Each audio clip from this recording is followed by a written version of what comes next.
Okay, hello, hello, hello, hello.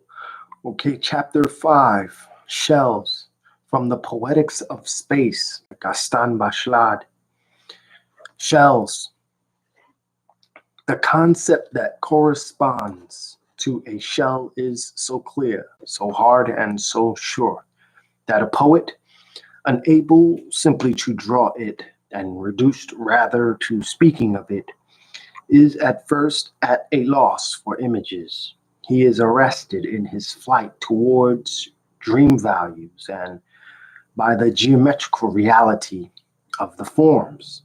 And these forms are so numerous, often so original, that after a positive examination of the shell world, the imagination is defeated by reality.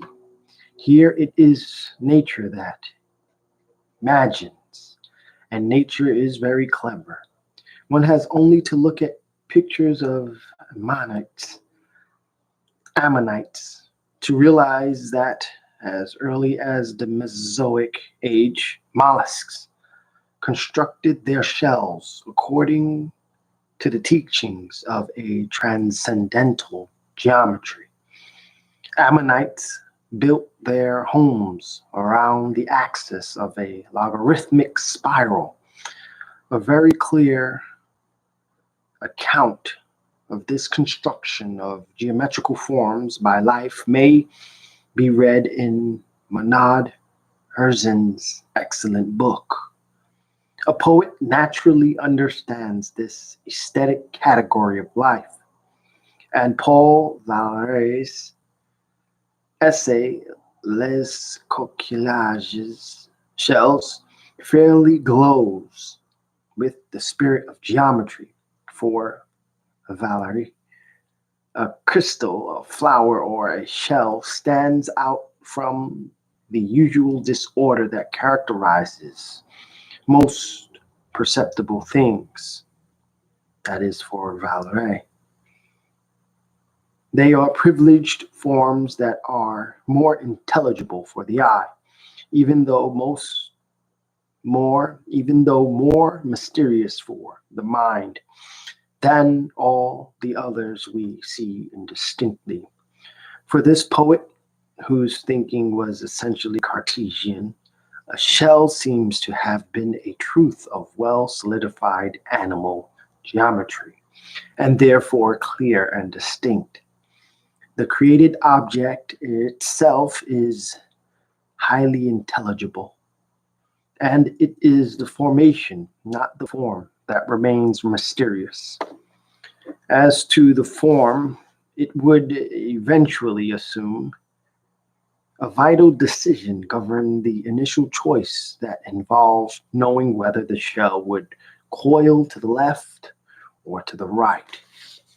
This original vortex has provoked endless commentary. Actually, however, life begins less by reaching upward than by turning upon itself.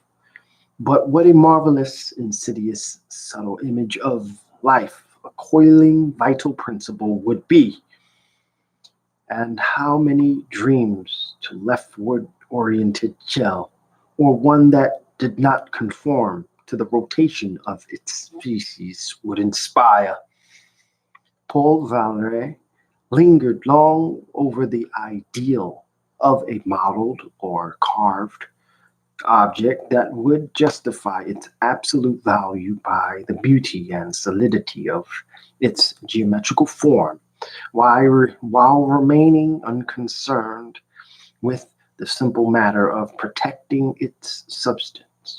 In this case, the mollusk's model would be one must live to build one's house and not build one's house to live in. However, in a second stage of his meditation, Valéry becomes aware of the fact that a shell carved by a man would be obtained from the outside through a series of innumerable acts that would bear the mark of touched up beauty, whereas the mollusk exudes its shell, It lets the building material seep through, distill its marvelous covering as needed. And when the seeping starts, the house is already completed. In this way, Valerie returns to the mystery of form giving life, the mystery of slow, continuous formation. But this reference to slow formation is only one stage of his meditation, and his book is an introduction to a museum of forms. The collection is illustrated with watercolors by Paul A. Robert, who, before he started to paint, had prepared the object by polishing all the values, all the vowels. This delicate polishing laid bare the roots of the colors, which made it possible to participate in a will to color, in the very history of coloration. And at this point, the house turns out to be so beautiful, so deeply beautiful that it would be sacrilege even to dream of living in it. 2. A phenomenologist who wants to experience the images of the function of inhabiting must not be subject to the charms of external beauty, for generally beauty exteriorizes and disturbs intimate meditation. Nor can a phenomenologist follow for long the conchologist, whose duty it is to classify the immense variety of shells, and who is looking for diversity. However, a phenomenologist could learn a lot from a conchologist if the latter were to share with him his own original amazement. For here, too, as with nests, enduring interest should begin with the original amazement of a naive observer. It is possible for a creature to remain alive inside stone, inside this piece of stone. Amazement of this kind is rarely felt twice. Life quickly wears it down. And besides, for one living shell, how many dead ones there are. For one inhabited shell, how many are empty. But an empty shell, like an empty nest, invites daydreams or refuge.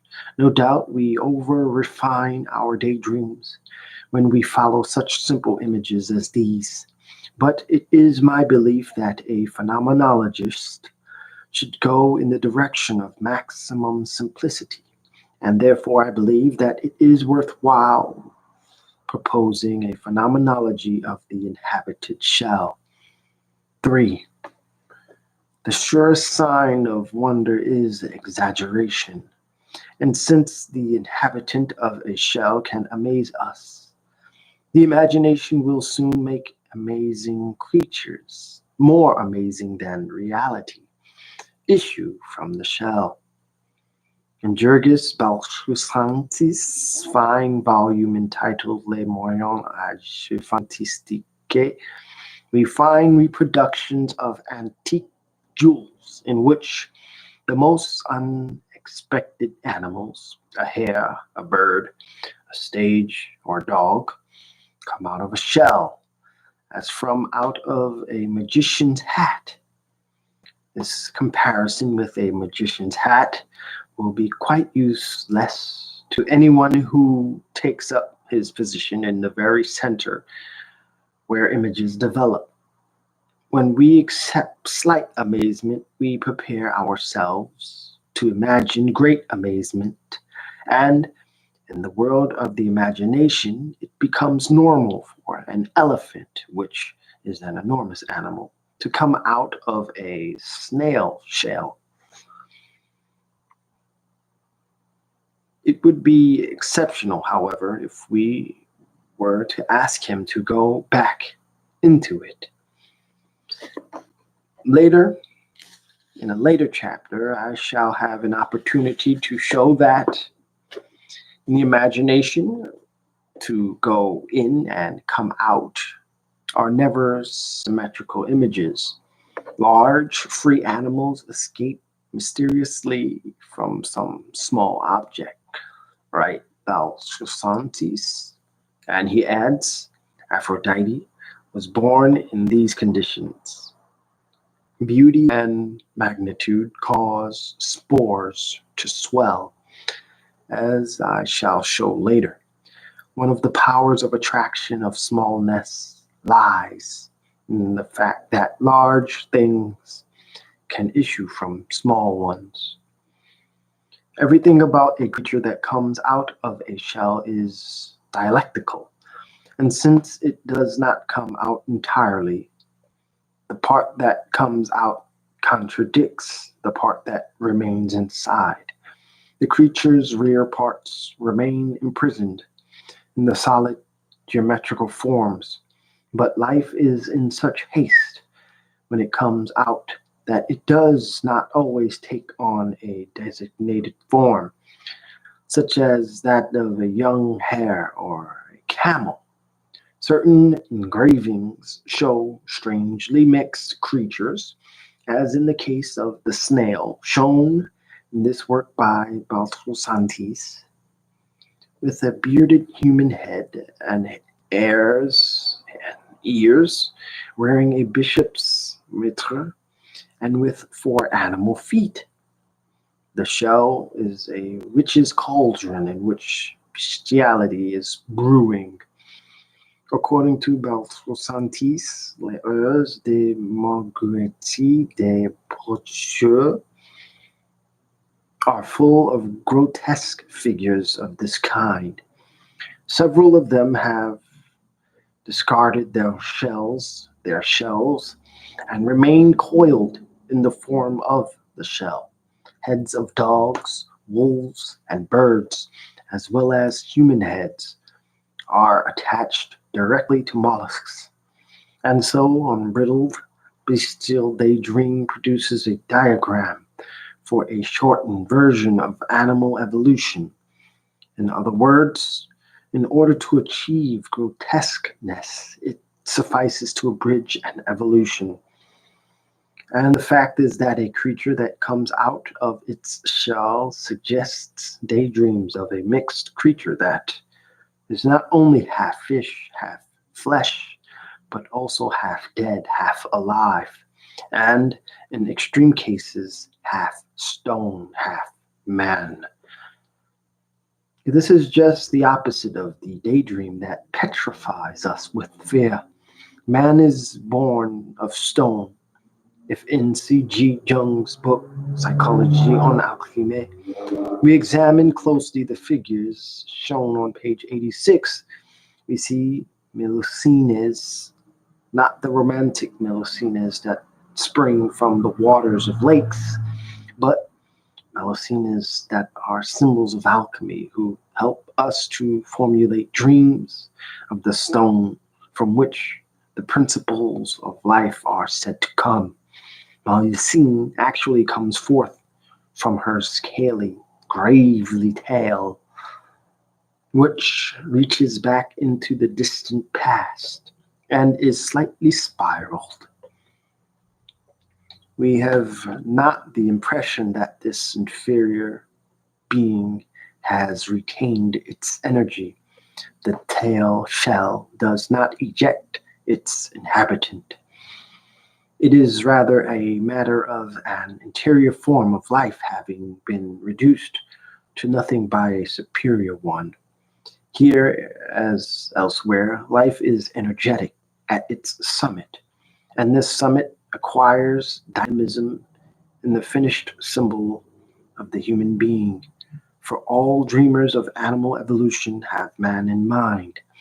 In these drawings of alchemical Melusines, the human form issues from a poor, frayed form to which the artist has devoted little care.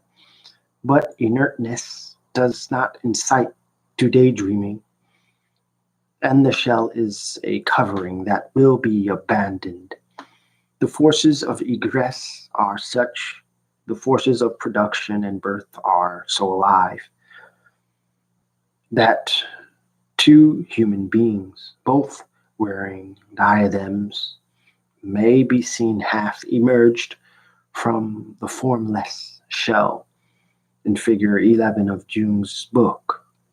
This is the tapochophrenie, or two-headed melusine. All of these examples furnish us with phenomenological documents for a phenomenology of the verb to emerge, and they are all the more purely phenomenological in that they correspond to invent types of emergence. In this case, the animal is merely a pretext for multiplying the images of emerging. Man lives by images, like all important verbs to emerge from, would demand considerable research, in the course of which, besides concrete examples, one would collect the hardly perceptible movements of certain abstractions. We sense little or no action in grammatical derivations, deductions, or inductions. Even verbs become congealed as if they were nouns. Only images can set verbs in motion again. 4. On the shell theme, in addition to the dialectics of small and large, the imagination is stimulated by the dialectics of creatures that are free and others that are in fetters. And what can we not expect from those that are unfettered? To be sure, in real life, a mollusk emerges from its shell indolently. So if we were studying the actual phenomena of snail behavior, this behavior would yield to observations with no difficulty. If, however, we were able to recapture absolute naivete in our observation itself, that is, really to re-experience our initial observation, we should give fresh impetus to the complex of fear and curiosity that accompanies all initial action on the world. We want to see, and yet we are afraid to see. This is the perceptible threshold of all knowledge, the threshold upon which interest wavers, falters, then returns. The example at hand, for the purpose of indicating the fear and curiosity complex, is not a sizable one. Fear of a snail is calmed immediately. It is an old story. It is insignificant. But then the study is devoted to insignificant things. Occasionally, they reveal strange subtleties. In order to bring them out, I shall place them under the magnifying glass of the imagination. These undulations of fear and curiosity increase when reality is not there to moderate them. That is, when we are imagining. However, let's not invent, but rather give documents concerning images which have actually been imagined or drawn, and which have remained engraved in precious and other stones. There is a passage in the book by Georges Valtosantis in which he recalls the action of an artist who shows a dog that leaps from its shell and pounces upon a rabbit. 1 degree more of aggressiveness and the shell dog would attack a man. This is a clear example of the progressing type of action by means of which imagination surpasses reality. For here, the imagination acts upon not only geometrical dimensions, but upon elements of power and speed as well. Not in an enlarged space either, but in a more rapid tempo.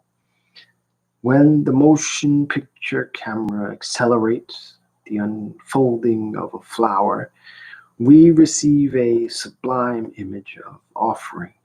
It is as though the flower we see opening so quickly and without reservation sensed the meaning of a gift, as though it were a gift from the world.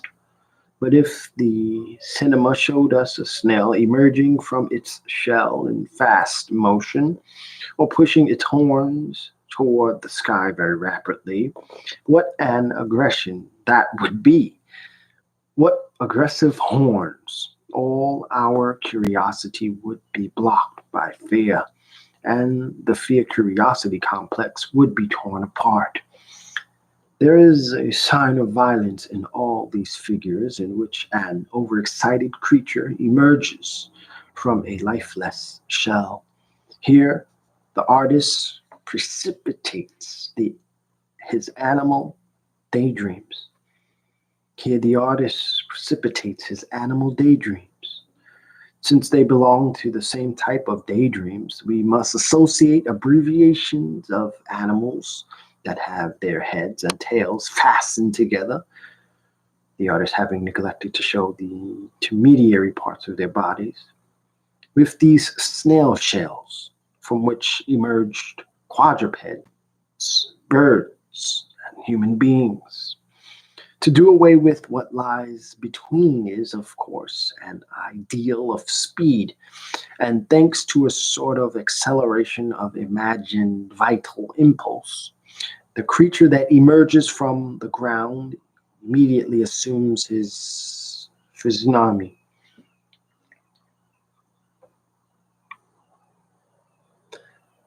But the obvious dynamism of these extravagant figures lies in the fact that they come alive in the dialectics of what is hidden and what is manifest.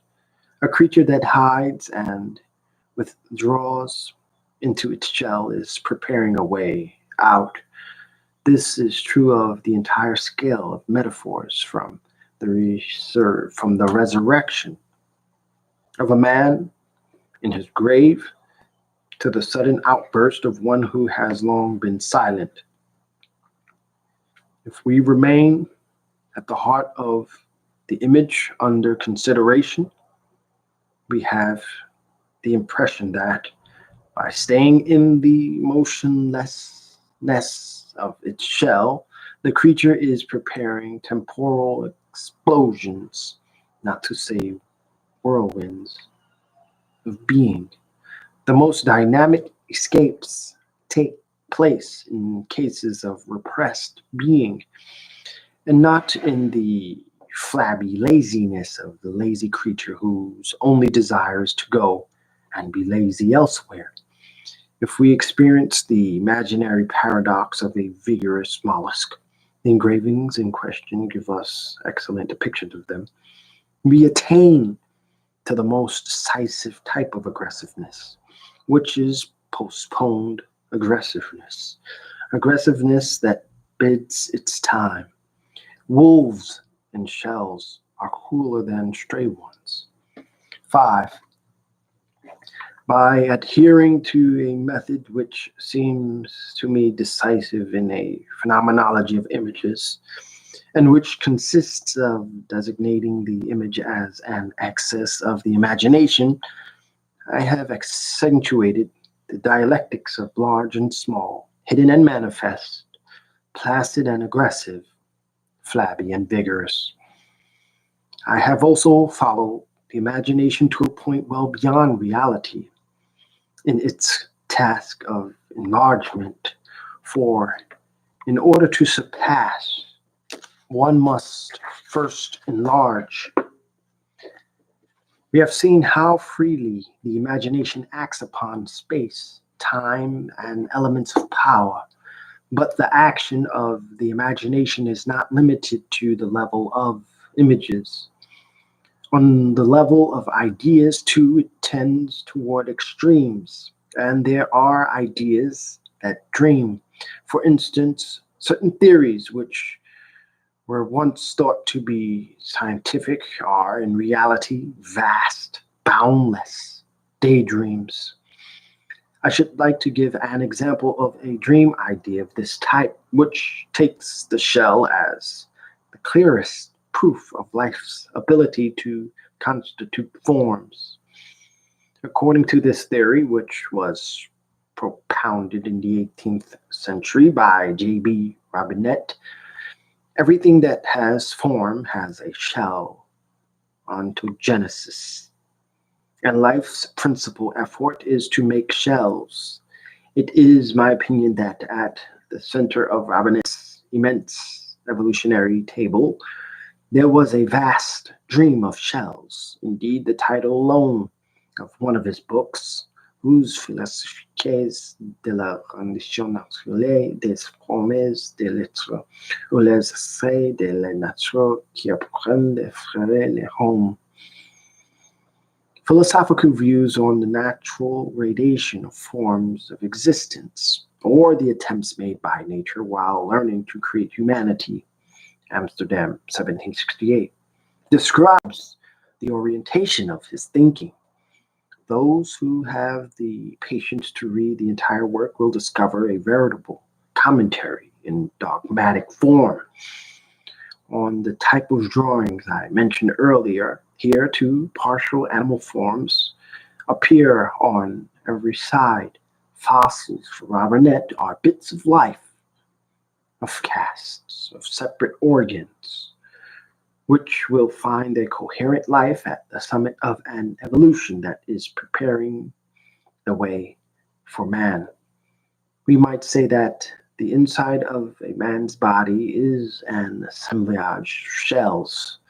Each organ has its own causality that has already been tried out during the long centuries when nature was teaching herself to make man with one shell or another.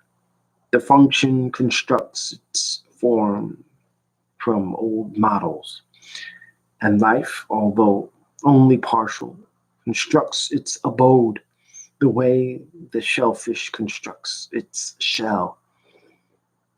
If one can succeed in reliving this partial life in the precision of a life that endows itself with a form, the being that possesses form dominates thousands of years. For every form retains life, and a fossil is not merely a being that once lived, but one that is still alive, asleep in its form. The shell is the most obvious example of a universal shell-oriented life. All of this is firmly stated by Robinette. I am persuaded that fossils are alive, he writes, if not from the standpoint of an exterior form of life, for the reason that they lack perhaps certain limbs and senses. I should hesitate to assert this, however, at least from that of an interior hidden form of life, which is very real of its kind, even though quite inferior to that of a sleeping animal or a plant. But far be it from me to deny them the organs necessary to the function of their vital economy, and whatever their form, I consider it as a progress toward the form of their analogues in the vegetable world, among insects, large animals, and lastly, among men. Robinette's book goes on to give descriptions accompanied by very fine engravings of lithocardites, heartstones, encephalites, which are a prelude to the brain, stones that imitate a jawbone, the foot, the kidney, the ear, the eye, the hand, muscles, then orchis, diocris, triocris, priopolites, colites, and phalloids, which imitate the male organs, and hysteropatia, which imitate the female organs. It would be a mistake to see nothing in this but a reference to language, habits, that name new objects by comparing them with other commonplace ones. Here names think and dream. The imagination is active. Lithocardites are heart shells, rough drafts of a heart that one day will beat. Robinet's mineralogical collections are anatomical parts of what man will be when nature learns to make him. A critical mind will object that our 18th century naturalist was a victim of his imagination. A phenomenologist, however, who avoids all criticism on principle, cannot fail to recognize that in the very extravagance of the being given to words, in the extravagance of his images, is manifested a profound daydream. On all occasions, Robinet thinks of form from the inside out. For him, life originates forms, and it is perfectly natural that life, which is the cause of forms, should create living forms. Once again, for such daydreams as these, form is the habitat of life. Shells, like fossils, are so many attempts on the part of nature to prepare forms of the different parts of the human body. They are bits of man and bits of woman. In fact, Robinet gives a description of the conch of Venus that represents a woman's vulva. A psychoanalyst would not fail to see a sexual obsession in these designations and descriptions that enter into such detail, nor would he have any difficulty finding in the Shell Museum such representations of phantasms as that of the toothed vagina, which is one of the principal themes of Mary Bonaparte's study of Edgar Allan Poe. Indeed, if we listen to Robinet, we would be inclined to believe that nature went mad before man did. And one can imagine the diverting reply that Robinet would make in defense of his system to the observations of psychoanalysts or psychologists. With simple gravity, he wrote, "You should not be surprised at the assiduity with which nature has multiplied models of the generative organs in view of the importance of these organs." With the dreamer of scholarly thoughts, such as Robinet, who organized his visionary ideas into a system, a psychoanalyst accustomed to untangling family complexes would be quite powerless. We should need a cosmic psychoanalysis, one that would abandon for a second human considerations and concern itself with the contradictions of the cosmos. We should also need a psychoanalysis of matter, which, at the same time that it accepted the human accompaniment of the imagination of matter, would pay closer attention to the profound play of the images of matter. Here, in the very limited domain in which we are studying images, we should have to resolve the contradictions of the shell, which at times is so rough outside and so soft, so pearly in its intimacy.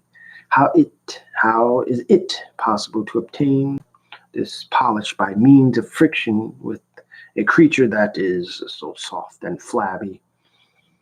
And does not the finger that dreams as it strokes the intimate mother of pearl surface surpass our all too human dreams? The simplest things are sometimes psychologically complex. But if we were to allow ourselves to indulge in all the daydreams of inhabited stone, there would be no end to it. Curiously enough, these daydreams are at once long and brief. It is possible to go on with them forever, and yet reflection can end them with a single word. At the slightest sign, the shell becomes human, and yet we know immediately that it is not human. With a shell, the vital inhabiting impulse comes to a too close, to a close, too quickly. Nature obtains too quickly the security of a shut in life. At the slightest sign, the shell becomes human, and yet we know immediately that it is not human. With a shell, the vital inhabiting impulse comes to a close too quickly. Nature obtains too quickly the security of a shut in life. But a dreamer is unable to believe that the work is finished when the walls are built, and thus it is that shell constructing dreams give life and action to highly geometrically associated molecules. For these dreams, the shell, in the very tissue of its matter, is alive. Proof of this may be found in a great natural legend.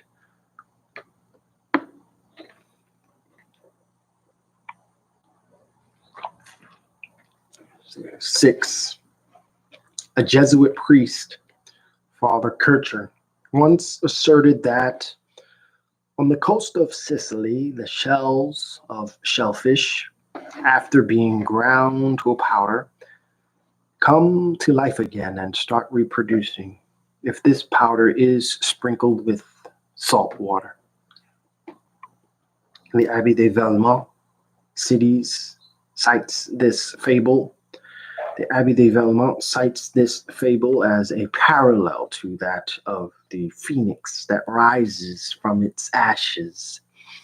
Here, then, is a water phoenix. However, the Abbé de Valmont gives little credence to the fable of either one of these phoenixes. But for me, whose outlook is governed by the imagination, there can be but one conclusion. Both phoenixes were products of the imagination. These are facts of the imagination, the very positive facts of the imaginary world. Moreover, these facts of the imagination are related to allegories of very ancient origin. Virgis Valsusantis recalls that as late as the Carolingian epoch, burial grounds often contained snail shells, an allegory of a grave in which man will awaken. And in the Reveries du Christ, Charbonneaux-Lassay writes, taken as a whole, with both its hard covering and its sentient organism, the shell for the ancients was the symbol of the human being in its entirety, body and soul. In fact, ancient symbolics used the shell as a symbol for the human body, which encloses the soul in an outside envelope, while the soul quickens the entire being, represented by the organism of the mollusk. Thus, they said, the body becomes lifeless when the soul has left it. In the same way that the shell becomes incapable of moving when it is separated from the part that gives life. A wealth of documentation could be assembled on the subject of resurrection shells. There is no need, however, given the simplicity of the problems treated in this work, for us to insist on very remote traditions. All we have to do is to ask ourselves how, in the case of certain naive dreams, daydreams, the simplest images can nurture a tradition. Charbonneaux-Lassay says these things will, with all the simplicity and naivete one could wish,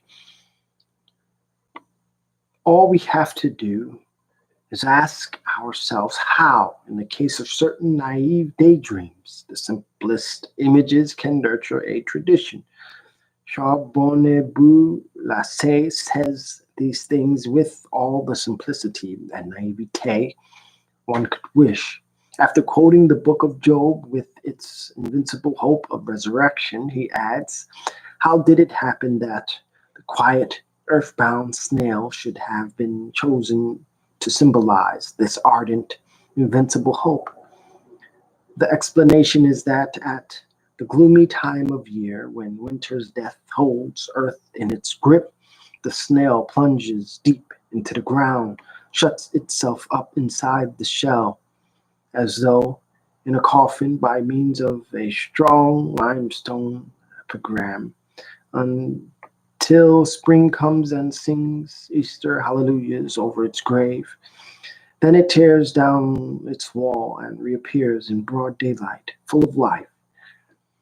I shall ask readers who may be inclined to smile at such enthusiasm to try to imagine the amazement of the archaeologists who discovered in a grave in the Lore Department a coffin that contained nearly 300 snail shells placed about the skeleton from feet to waistline.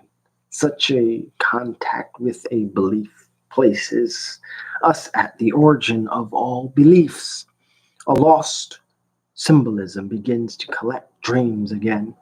All the proofs that we are obliged to present one after the other of capacity for renewal, of resurrection or reawakening of being must be taken as coalescence of reveries.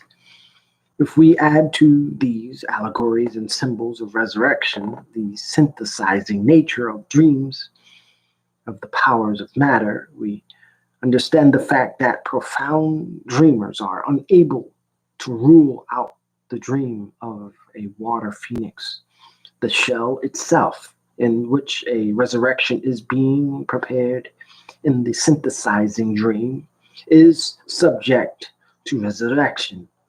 For if the dust in the shell can experience resurrection, there is no reason why the pulverized shell should not recapture its spiraling force. Of course, a critical mind will scoff at unconditioned images, and a realist would soon demand control experiments. Here, as elsewhere, he would want to verify the images by confronting them with reality. If he were shown a mortar filled with crusted shells, he would say, now make a shell, now make a snail. But a phenomenologist's projects are more ambitious. He wants to live as the great dreamers of images lived before him.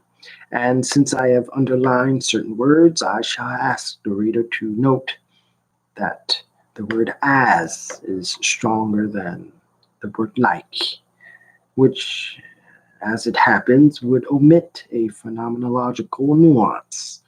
The word like imitates, whereas the word as implies that one becomes the person who dreams the daydream. And so we shall never collect enough daydreams. If we want to understand phenomenologically how a snail makes its house, how this flabbiness of creatures constitutes such a hard shell, how in this creature that is entirely shut in, the great cosmic rhythm of winter and spring vibrates nonetheless. And from the psychological standpoint, this is not a vain problem. It arises automatically, in fact. As soon as we return to the thing itself, as phenomenologists put it, as soon as we start to dream of a house that grows in proportion to the growth of the body that inhabits it, how can the little snail grow in its stone prison? This is a natural question which can be asked quite naturally. I should prefer not to ask it, however, because it takes me back to the questions of my childhood. But for the Abbé de Villemont, it is a question that remains unanswered. And he adds, when it is a matter of nature, we rarely find ourselves on familiar ground. At every step, there is something that humiliates and mortifies profound minds. In other words, a snail's shell. This house, in other words, a snail's shell. This house that grows with its inmate is one of the marvels of the universe. And the Abbé de Villemont concludes that, in general, shells are sublime subjects of contemplation for the mind. 7. It is always diverting to see a destroyer of fables become the victim of a fable. At the beginning of the 18th century, the Abbé de Villemont believed no more in the fire phoenix than he did in the water phoenix. But he did believe in palingenesis, that is, in a sort of mixture of both. If we reduce a fern to ashes, which we dissolve in pure water, then allow the water to evaporate, we obtain lovely crystals that have the form of a fern frond. And many other examples could be furnished of dreamers meditating in order to discover what I should call saturated growth salts of formal causality.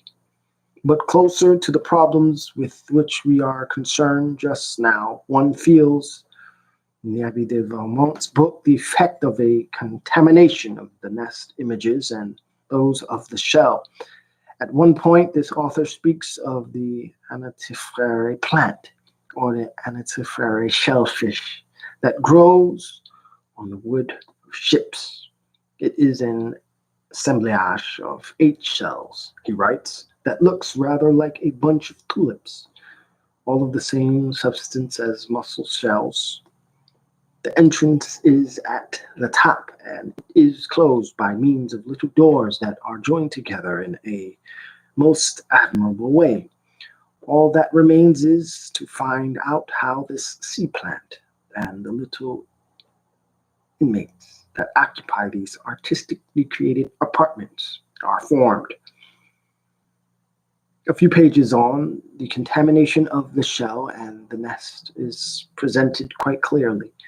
These shells are nests from which birds have flown. I say that the different shells of my anatifere plant are nests in which the birds of obscure origin that in France we call macuses, scooter ducks, form and hatch.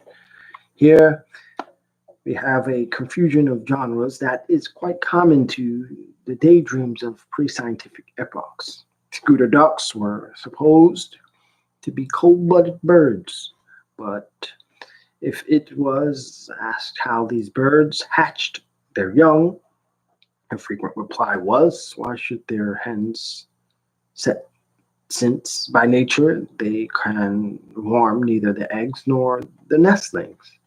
The Abbé de Villemont adds that a group of theologians assembled at the Sorbonne decided that they would withdraw scooter ducks from the bird category and put them into the fish category.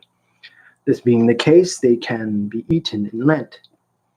Before it leaves its nest shell, the scooter duck, which is half bird, half fish, is attached to it by a pedunculated beak. Thus, a learned dream collects legendary hyphens. Here, the great daydreams of nest and shell are presented in 2 perspectives that could be said to be in reciprocal anamorphosis.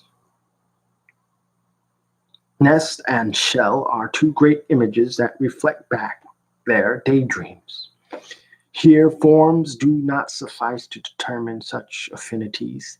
Indeed, the principle of the daydreams that welcome such legends goes beyond experience. For here, the daydreamer,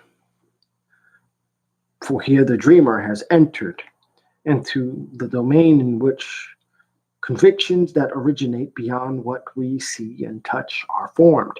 If nests and shells were without significance, the image would not be so easily or so prudently synthesized.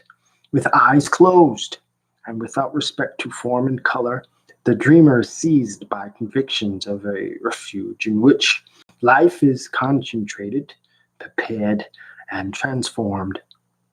Nests and shells cannot unite as strongly as this otherwise than by virtue of their onerism. Here, an entire branch of dream houses finds two remote roots that intermingle in the same way. In human daydreams, everything remote intermingles. One hesitates to be too explicit about these daydreams, which no memory can either clarify or explain. And if one takes them in the resurgence manifested in the above mentioned texts, one inclines to think that imagination antedates memory. 8. After this long excursion into the more distant regions of daydream, let us return to images that seem closer to reality. Yet, I wonder if an image of the imagination is ever close to reality. For often when we think we are describing, we merely imagine. We believe that we have achieved a description that is at once instructive and amusing. This false genre overlies an entire literature, as for instance, in a certain 18th century volume that purports to be a textbook for the instruction of a young knight, and in which we find the following description of an open mussel attached to a pebble. With its cords and stakes, it could be mistaken for a tent. Naturally, the author does not fail to mention the fact that these tiny cords can be woven into fabric. And it is true that at one time, thread actually was made from the mooring cords of mussels. The author's philosophical conclusion is presented in a very commonplace image. Snails build a little house which they carry about with them. So they are always at home in whatever country they travel. I should not repeat such triviality as this if I had not found it hundreds of times in various writings. And here it was offered for meditation to a knight of 16. There is also frequent reference to the perfection of natural dwellings. They are all built on the same plan, he writes, the object of which is to provide shelter for the animal. But what variety is this very simple plan? Each one has its own perfections, its own charms and conveniences. Such images as these correspond to a childish, superficial, diffuse, typical. Such images as these correspond to a childish, superficial, diffuse type of wonderment. However, a psychology of the imagination must make note of everything, since the most minor interests can prepare the way for major ones. There also comes a time when one rejects images that are too naive and disdains those that have become too hackneyed. Certainly none is more hackneyed than that of the shell house. It is too simple to be elaborated felicitously, and too old to be rejuvenated. It says what it has to say in a single word. But the fact remains that it is a primal image as well as an indestructible one. It belongs in the indestructible emporium that deals in cast offs of the human imagination. Folklore is filled with ditties inviting the snail to show its horns. Children love to tease it with a blade of grass to make it go back into its shell. And the most unexpected comparisons have been made to explain this retreat. According to one biologist, a snail withdraws into its kiosk the way a girl who has been teased goes and cries in her room. Images that are too clear here, we have an example, become generalities and for that reason block the imagination. We have seen, we have understood, we have spoken. Everything is settled. So we must find a particular image in order to restore life to the general image. Here is one for reviving this paragraph in which we seem to be victims of the commonplace. Robinette believed that it was by rolling over and over that the snail built its staircase. Thus, the snail's entire house would be a stairwell. With each contortion, this snip animal adds a step to its spiral staircase. It contorts itself in order to advance and grow. The bird building its nest was content to turn round and round. Robinette's dynamic shell image may be compared with Michelet's dynamic image of the nest.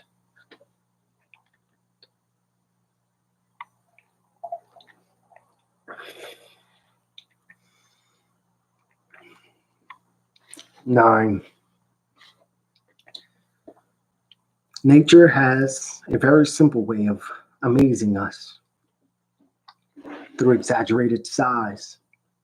In the case of the shell, commonly known as the Grand Benetia, great baptismal font, we see nature dreaming an immense dream, a veritable delirium of protection that ends in a monstrosity of protection. This mollusk only weighs 14 pounds, but the weight of each of its valves is between 500 and 600 pounds, and it measures from a yard to a yard and a half in length. The author of this book, which belongs in the famous Bibliothèque des Merveilles collection of marvels, adds, in China, certain rich mandarins own bathtubs made of one of these shells. A bath taken in the abode of such a mollusk must be very mollifying indeed. And what capacity for relaxation must be felt by a 14-pound animal that occupies this much space? Being myself a mere dreamer of books, I know nothing about biological realities. But when I read this account by Monod-Herzen, I sink into a vast dream of cosmicity.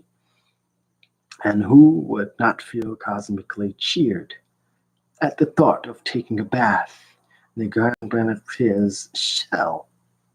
The Grand Benetier's strength is on a par with the height of and bulk of its walls. Indeed, according to one observer, it would take 2 horses hitched to each valve to force the Grand Benetier to yawn in spite of itself. I should love to see an engraving that represented this exploit. I can imagine it, however, by recalling an old picture which I have looked at long and often of horses hitched to the hemispheres between which nothing has existed but space. Here this image depicting the Magdeburg experiment, which is legendary in elementary scientific culture, would have a biological illustration. 4 horses to overcome 14 pounds of limp flesh. But however exaggerated in size nature's creations may be, man can easily imagine things that are bigger still. In an engraving by Cork, based on a composition by Hieronymus Bosch, known as Shell Navigating on the Water, we see an enormous mussel shell in which some 10 persons are seated, with 4 children and a dog. There is an excellent reproduction of this mussel shell inhabited by men in the fine book on Hieronymus Bosch and André Lafont. This hypertrophy of dream of inhabiting all the hollow objects in the world is accompanied by ludicrous scenes peculiar to Bosch's imagination. In the mussel shell, the travelers are feasting and carousing, with the result that the dream of tranquility we should like to pursue when we withdraw into our shells is lost because of the insistence upon frenzied joy that marks the genius of this painter. But after hypertrophic daydreaming, we always have to return to the type of daydreaming that is designated by its original simplicity. We know perfectly well that to inhabit a shell we must be alone. By living this image, one knows that one has accepted solitude. To live alone, there's a great dream, the most lifeless, the most physically absurd image, such as that of living in a shell, can serve as origin of such a dream. For it is a dream that, in life's moments of great sadness, is shared by everybody, both weak and strong, in revolt against the injustices of men and of fate. As, for instance, Salavin, a weak, sad creature who takes comfort in his narrow room precisely because it is narrow and permits him to say, what would I do if I had not this little room, this room that is as deep and secret as a shell? Ah, snails do not realize their good fortune. At times, the image is very unobtrusive, hardly perceptible, but it is effective nonetheless. It expresses the isolation of the human being withdrawn into himself. A poet, at the same time that he dreams of some childhood house, magnified in his memory to become la vieille maison au grand et now, la toilette à la rose, the old house where star and rose come and go, mon ombre formé colliquage sonore, et les poètes écoutaient s'embrasser dans les coquilles de l'ombre de son corps. My shadow forms a resonant shell, and the poet listens to his past in the shell of his body's shadow. At other times, the image acquires its force through the effect of an isomorphism of all restful space. Then every hospitable hollow is a quiet shell. The poet Gaston writes, Ce matin, je travaille, ce matin déjà, les simples bonheurs ont en je cru de embarquer. Wamblangue qui donc quand s'est formé celui il doit se on amender les barquets comme on lit exposer les sommeliers. This morning I shall tell the simple happiness of a man stretched out in the hollow of a boat. The oblong shell of a skiff has closed over him. He is sleeping, an almond, the boat like a bed, espouses sleep. A man, an animal, an almond, all find maximum repose in a shell. The virtues of repose dominate all of these things, all of these images. 10. Since it is my endeavor to multiply all the dialectical shadings by which the imagination confers life upon the simplest images, I should like to note a few references to the offensive capacity of shells. In the same way that there are ambush houses, there exist trap shells, which the imagination makes into fish nets, perfected with bait and snap. Pliny gives the following account of how the pea crab's mussel finds its sustenance. The blind shellfish opens up, thus exposing its body to all the small fish playing about. When they sense that they can enter with impunity, they become emboldened and fill the shell. At this moment, the crab, which is on the alert, warns the mussel by means of a little bite, upon which the latter closes the shell, crushing everything that is caught between the valves, then divides the prey with its partner. In the way of animal stories, it would be hard to do better. To avoid multiplying examples, therefore, I shall repeat this same fable, since it is borne out by another great name. In Leonardo da Vinci's notebooks, we read, an oyster opens wide at full moon. When the crab sees this, it throws a pebble or twig at the oyster to keep it from closing, and thus have it to feed upon. Da Vinci adds the following suitable moral to this fable. Like the mouth that, in telling its secret, places itself at the mercy of an indiscreet listener. Extensive psychological research would be needed to determine the value of the moral examples that have always been drawn from animal life. I only point this out in passing, however, since our encounter with the problem is quite accidental. But there are names that tell their own story, such as the name of Renand l'Ermite, or hermit crab.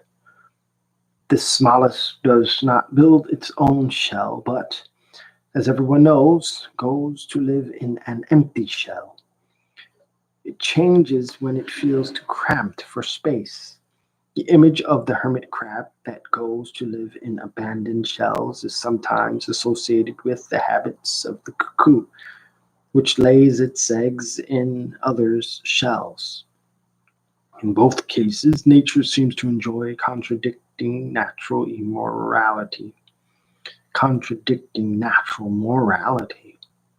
The imagination, whetted by exceptions of all kinds, takes pleasure in adding resources of cunning and ingenuity to the characteristics of this bird squatter. The cuckoo, we are told, after making sure that the setting mother bird has gone, breaks an egg in the nest in which it plans to lay. If it lays 2 eggs, it breaks 2. In spite of this, in spite of its identifying call, the cuckoo is also past master in the art of concealment. It loves to play hide and seek, and yet no one has ever seen it. As often happens in real life, the name is better known than the bear, who, for instance, can distinguish between the rosette and the blonde cuckoo, according to Abbe Vincent. Certain observers have maintained that The set cuckoo is simply the gray cuckoo when it is young, and that if some migrate northward and others southward, with the result that the two species are not to be found in the same locality, it is because among migrant birds, old and young rarely visit the same country. Is it any wonder then that this bird, with its instinct for secrecy, should have been credited with such powers of metamorphosis that for centuries, according to Abbe Winslow, the ancients believed that the cuckoo became transformed into a hawk? Musing upon a legend of this kind and recalling that the cuckoo is an egg thief, I suggest that the story of its turning into a hawk might be summarized in a scarcely altered version of the French proverb qui vole un oeuf leve un boeuf.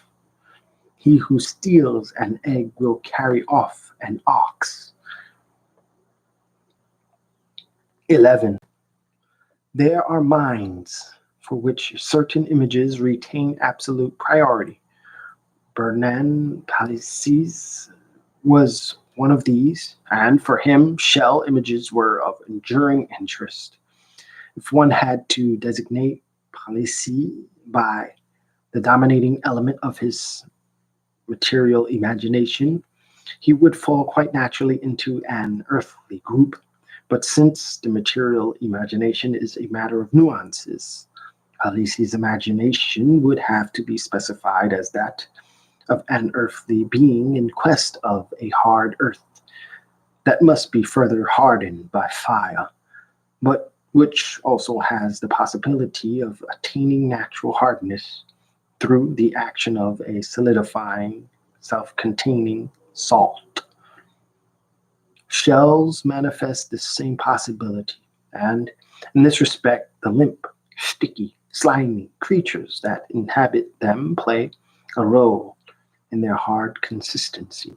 Indeed, the principle of solidification is so powerful, the conquest of hardness is carried so far that the shell achieves its enamel-like beauty as though it had been helped by fire. Beauty of substance is added to beauty of geometrical form. For a potter or an enamelist, a shell must indeed be a subject of infinite meditation. But there are many animals beneath the enameled glaze of this gifted potter's plates that have made the hardest possible shells of their skins. If we relive Bernard Palissy's passion in the cosmic drama of different sorts of matter, or in the struggle between clay and fire, we can understand why the humblest snail that secreted its own shell should have provided him with food for infinite dreaming. Among all these daydreams, I shall note here only those that furnish the most curious images of the house. The following, entitled About a Fortress City, de la Ville des Forteresses, is included in Palissy's Recipité Véritable. In summarizing it, I try to retain the amplitude of the original. Faced with the horrible dangers of war, Bernard Palissy contemplated a design for a fortress city. He had lost all hope of finding an exiting plan in the cities built today. Vitruvius himself could be of no help in the century of the cannon.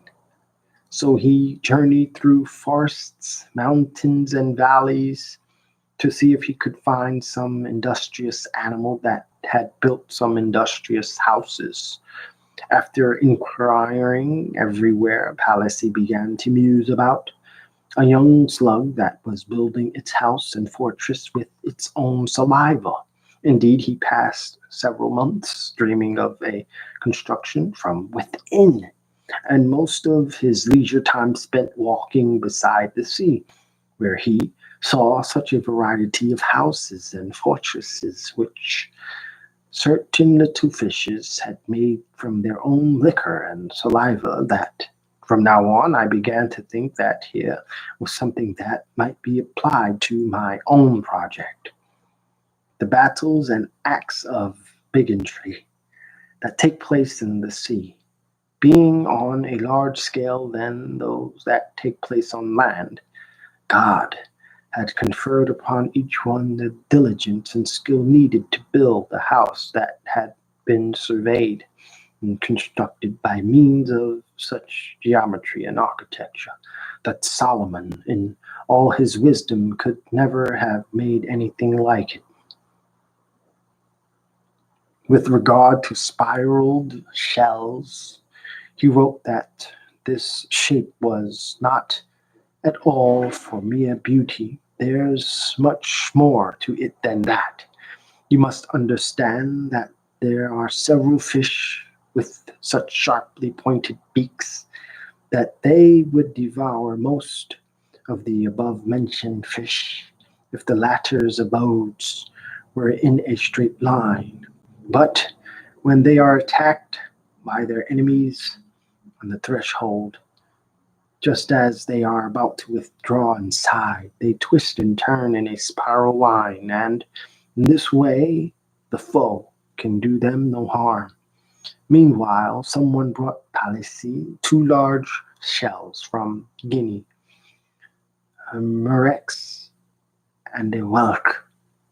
The murex, being the weaker, must be the best defended, according to Palissy's philosophy. As a matter of fact, the shell having a number of rather large points around the edges, I decided that these horns had been put there for a purpose, which was for defense of the fortress. It had seemed necessary to give all these preliminary details because they show that Palissy was looking for natural inspiration. He sought nothing better for constructing his fortress city than to take fortress of the above mentioned Murex as an example. With this idea in mind, he started work on his plan. In the very center of the fortress city, there was to be an open square on which the governor's house would be located.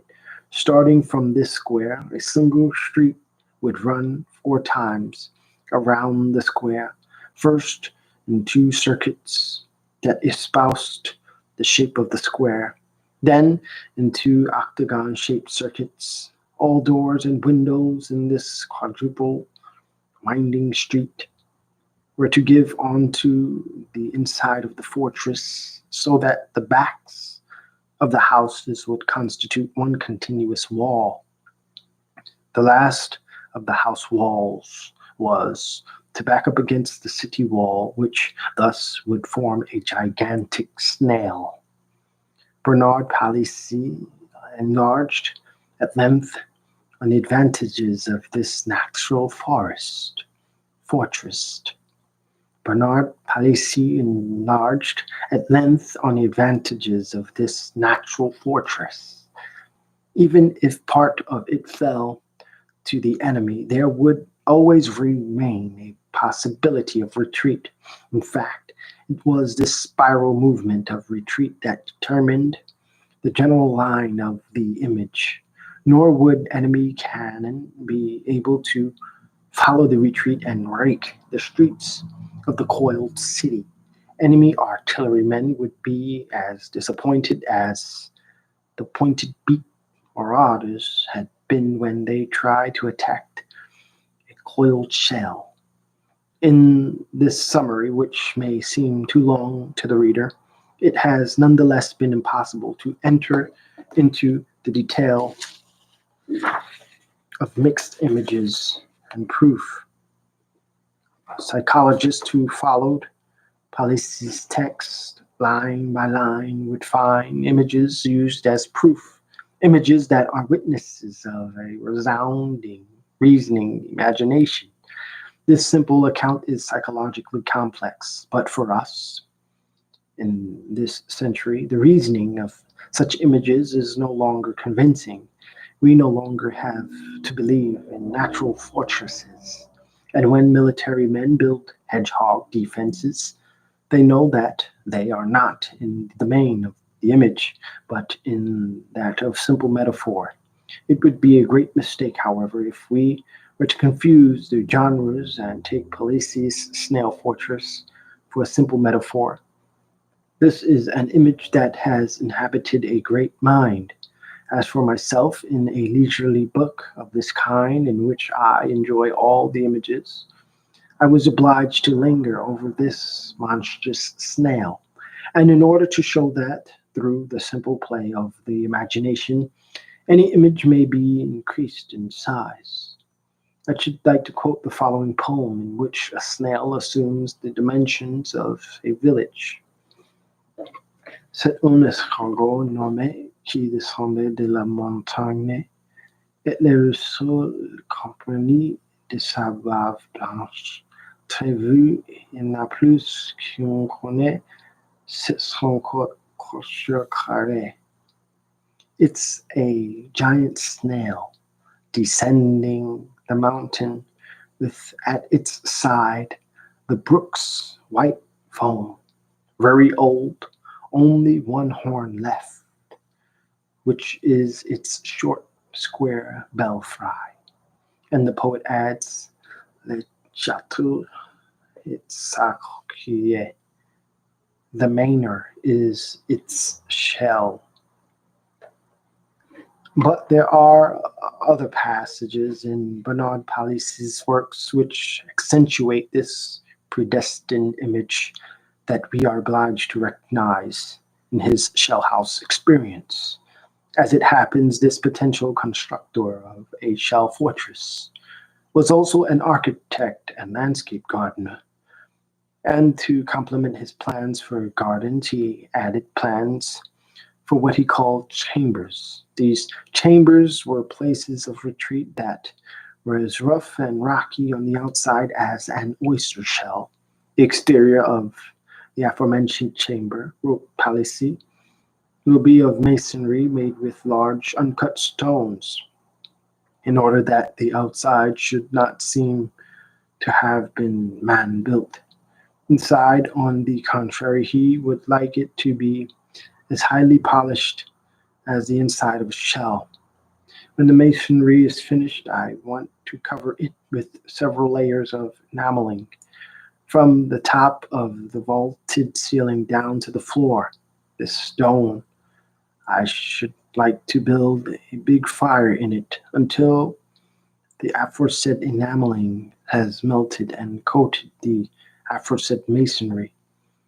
In this way, the inside of the chamber would seem to be made of one piece, and would be so highly polished that the lizards and earthworms that come in there would see themselves as in a mirror. This indoor fire lighted for the purpose of enameling bricks is a far cry from the blaze we light in our time to dry the plaster. Here perhaps Palissy recaptured visions of his potter's kiln, in which the fire left brick tears on the walls. In any case, an extraordinary image demands extraordinary means. Here a man wants to live in a shell. He wants the walls that protect him to be as smoothly polished and as firm as if his sensitive flesh had to come in direct contact with them. The shell confers a daydream of purely physical intimacy. Bernard Palissy's dream expresses the function of inhabiting in terms of touch. Because dominant images tend to combine, his fourth chamber is a synthesis of house, shell, and cave. The inside masonry will be so skillfully executed, he wrote, that it will appear to be simply a rock that has been hollowed out in order to cut stone from the interior, and the aforesaid chamber will be twisted and humped with several skewed humps and concavities, having neither appearance nor form of either the chiseler's art or of work done by human hands. And the ceiling vaults will be so tortuous that they will look as though they are about to fall, for the reason that there will be several pendant humps. Needless to say, the inside of this spiraled house will also be covered with enamel. It will be a cave in the form of a coiled shell. Thus, by means of a great sum of human labor, this cunning architect succeeded in making a natural dwelling of it to accentuate the natural character of the chamber. He had it covered with earth, so that having planted several trees in the aforesaid earth, it would not seem to have been built. In other words, the real home of this man of the earth was subterranean. He wanted to live in the heart of a rock, or shall we say, in the shell of a rock. The pendant humps fill this dwelling with a nightmare dread of being crushed, while the spiral that penetrates deep into the rock gives an impression of anguished depth. But the being who desires to live underground is able to dominate commonplace fears. In his daydreams, Monod-Herzen was a hero of subterranean life. In his imagination, he derived pleasure, so he said, from the fear manifested by a dog barking at the entrance of a cave. And the same thing was true of the hesitation on the part of a visitor to enter further into the tortuous labyrinth. Here, the shell cave is also a fortress city. For a man alone, a man who loves complete solitude and who knows how to defend and protect himself with simple images, there's no need of a gate, no need of an iron trimmed door. People are afraid to come in. In any case, an important phenomenological investigation remains to be made on this subject of dark entrance halls. 12. With nests, with shells, at the risk of wearying the reader, I have multiplied the images that seem to me to illustrate the function of inhabiting in elementary forms which may be too remotely imagined. Here one senses clearly that this is a mixed problem of imagination and observation. I have simply wanted to show that whenever life seeks to shelter, protect, cover, or hide itself, the imagination sympathizes with the being that inhabits the protected space.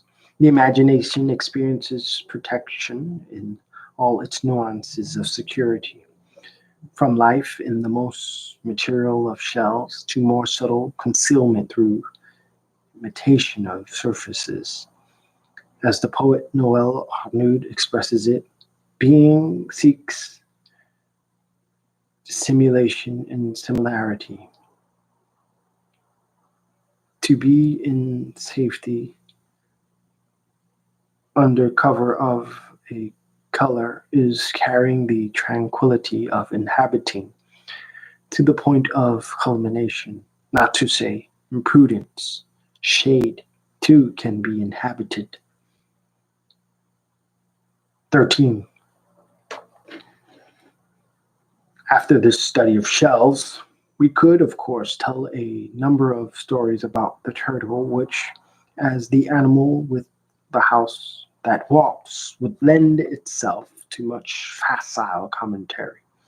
However, this commentary would only illustrate with new examples, themes that have already been treated. I shall therefore forego writing a chapter on the turtle's house.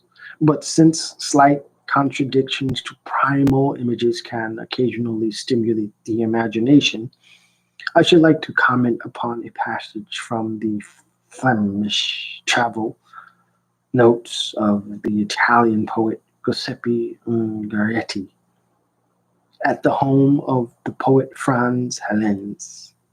Only poets possess such treasures. Ungaretti saw a woodcut depicting the fury of a wolf which, having attacked a turtle that had withdrawn into its bony carapace, went mad without having appeased its hunger. These three lines keep coming back to my mind, and I tell myself endless stories about them, around them. I see the wolf arriving from a distant, famine stricken land. It is lean and hungry looking, its tongue hanging out, red and feverish.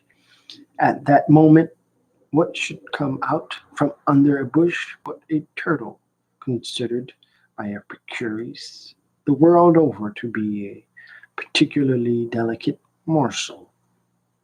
With one heap, the wolf seizes its prey, but the turtle, which is endowed by nature with unusual acaricity, when it wants to withdraw head, limbs, and tail into its house, is quicker than the wolf. For the famished wolf, it is now nothing but a stone on the road.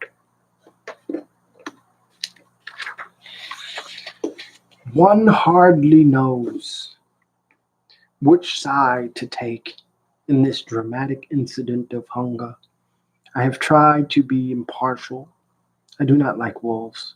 But for once, the turtle might have refrained from action, and Ungaretti, who had thought lengthily about the engraving, said explicitly that the artist had succeeded in making the wolf likable and the turtle odious.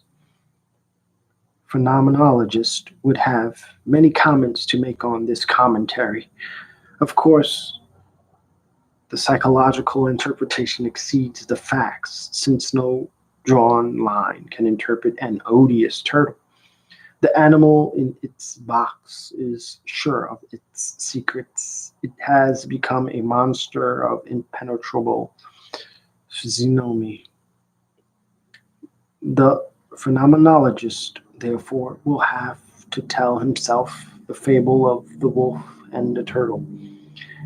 He will have to elevate the drama to the cosmic level. From there, meditate upon world hunger. To put it more simply, the phenomenologist would need to have, from one moment, the entrails of the wolf faced with a prey that has turned itself into stone. If I had reproductions of an engraving of this kind, I should use them to differentiate and measure people's views and the depth of their participation in hunger dramas throughout the world. Almost surely this participation would manifest a certain ambiguity. Some would give in to the drowsiness of the storytelling function and leave the play of the old childish images undisturbed. They would take pleasure in the wicked animal's resentment and laugh up their sleeves at the turtle that withdrew into its shell.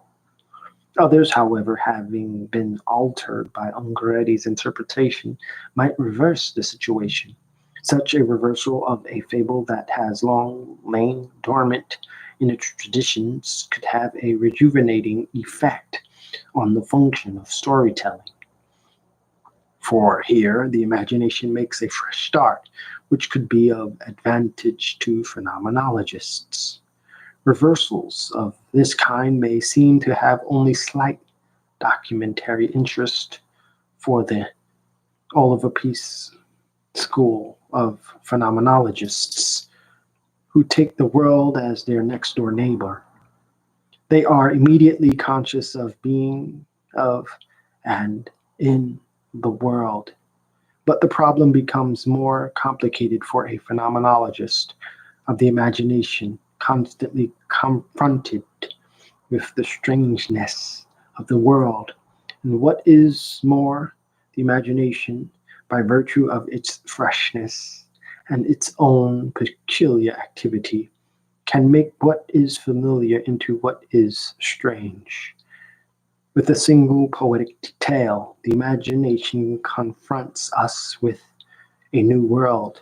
From then on, the detail takes precedence over the panorama, and a simple image, if it is new, will open up an entire world. If looked at through the thousand windows of fancy, the world is in a state of constant change. It therefore gives fresh stimulus to the problem of phenomenology. By solving small problems, we teach ourselves to solve large ones. I have limited myself to proposing exercises conceived for an elementary phenomenology. I am, moreover, convinced that the human psyche contains nothing that is insignificant.